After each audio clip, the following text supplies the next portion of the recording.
And joining me now, Aydin Nurhan, a former Turkish ambassador who also served in Azerbaijan as a consul general. And joining me from Baku is Hikmet Hacıyev, the head of the Foreign Policy Affairs Department at the Presidential Administration of Azerbaijan. Thank you both for joining me today. Our pleasure. Hikmet, let me start with you there in Baku. The Azerbaijani President Ilham Aliyev recently met with the Armenian Prime Minister. Has this meeting improved prospects for peace between the two countries? And do you think that peace is attainable at this point? Thank you, Rachel, and I also greet Ambassador Aydin. Azerbaijan once again demonstrated its constructive approach towards the resolution of the conflict. You're absolutely right. In September, my president had a talk with Armenian Prime Minister in the context of the Commonwealth of Independent States Dushanbe Summit. And within that process, in general, conflict resolution and commitment to the negotiation process and strengthening of the ceasefire and establishing operational line have been discussed. We once again, Azerbaijani side reiterated its constructive attitude towards the soonest resolution of the conflict, because Azerbaijan is the most interested party for the resolution of the conflict, because Azerbaijan is suffering from the occupation of its territories. We have now 1 million more refugees and IDPs. And this situation in general provides a favorable condition. It was also further reiterated by my president, but currently we have a favorable condition to move the negotiation process forward. But we are expecting a decision from the Armenian side, but they will settle their government, and starting with the new year, we can move forward the negotiation process. In general, we are cautious optimists. Okay, let me get to my studio guest, Aydin Nurhan. How has Turkey's position had an impact on this conflict? Our priority is the interest of Azerbaijan. They're our brothers, sisters. And the priority of Russia and France, mainly, their priority is Armenia. For instance, Saddam Hussein occupied Kuwait, and he was severely punished. But when Armenia occupied Azerbaijan, 20% of it, as our dear colleague said, more than 1 million people moved away, displaced. Nobody said anything. So we have to find a solution. Turkey and Russia are living a springtime. That may help these two nations solve their problems. For Russia, Armenia. Let me tell you one more thing. Now, strategically, Turkey's way to Central Asia is cut out by the Armenian move. But and the Western nations, the US, France, other Western countries, plus Russia, they say they compete with each other. Okay. They say, we are your real brother, your real father, friend, etc. But look, Georgia and Ukraine, the Western countries, our NATO allies, let's say. NATO allies say that they want Ukraine and Georgia on their side. Okay. But it's very easy to take Armenia to our side. They can never think of that. Armenia's gate to the West, to civilization, is through Turkey, not through Russia. Okay, I want to interrupt real quick because I want to get back to Hikmet and talk about the possibility for peace. What do you think needs to happen to facilitate peace? What are the steps that need to take place? Rachel, here we should look at the fundamental basis of this conflict. Fundamental base of the conflict is that Armenia, by use of force, occupied sovereign territories of Azerbaijan. And more than 26 years, the territories of Azerbaijan are under the persistent military occupation.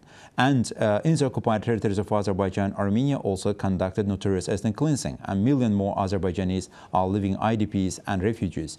And now, currently, we have a status quo based on occupation. And Armenian side also tries to impose fait accompli sort of an approach towards the settlement of the conflict. and also tries to consolidate status quo of occupation. That's not unacceptable.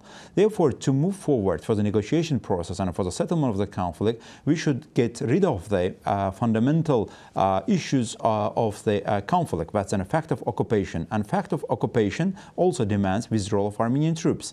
And it's also a fundamental basis for the resolution of the conflict has been enshrined in the 4 resolutions of the United Nations Security Council, Helsinki Final Act, and some other documents. Therefore, we have international legal instruments. In the meantime, political will of the international community towards the resolution of the conflict. But first and utmost, Armenia must withdraw its troops from the occupied territories of Azerbaijan, and it will create conditions for moving forward political resolution of the conflict. But most important thing is seizing the fact of military occupation. And from here, the remaining issues can move forward.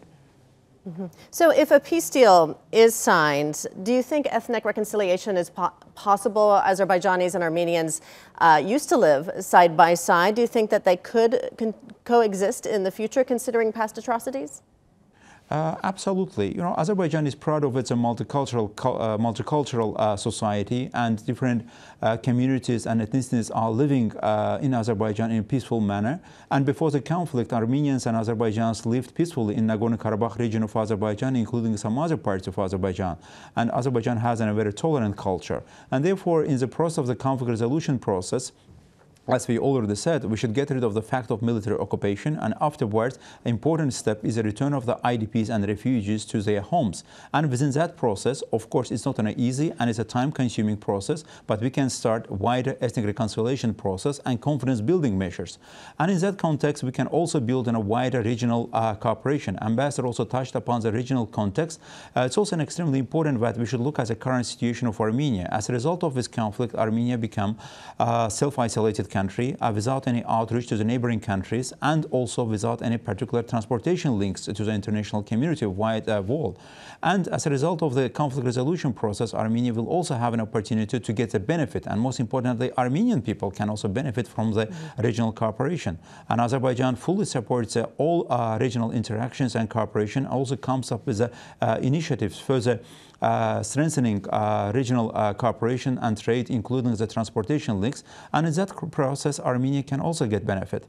And therefore, ethnic reconciliation, of course, it's a time-consuming, difficult process, but it's impossible. But most importantly, Armenian leadership should prepare its people for the peace.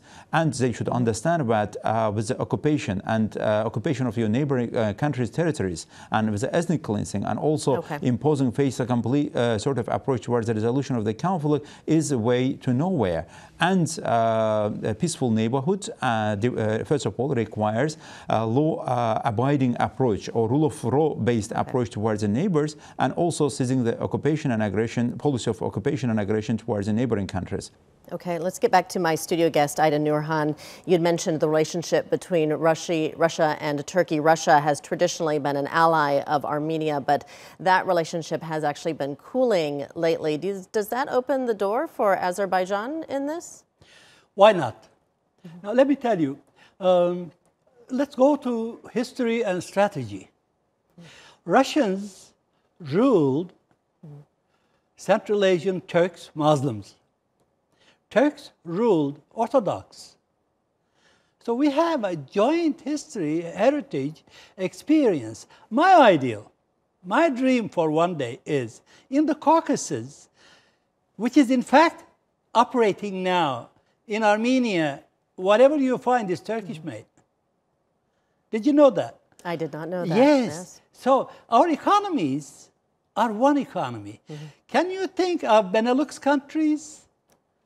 Azerbaijan, Armenia, Georgia, and Turkey, a joint economic group. It is possible. Okay. With Russia's blessing, I don't think Russia would say no to that. There also would be in the game. Okay. So this is a dream we have. Unfortunately, I'm going to have to interrupt you again. We're running out of time, but it sounds like there's a lot of optimism for the future. Aida Nurhan, thank you so much for joining me, and Hikmet Hajiev in Baku. Thank you to the both of you.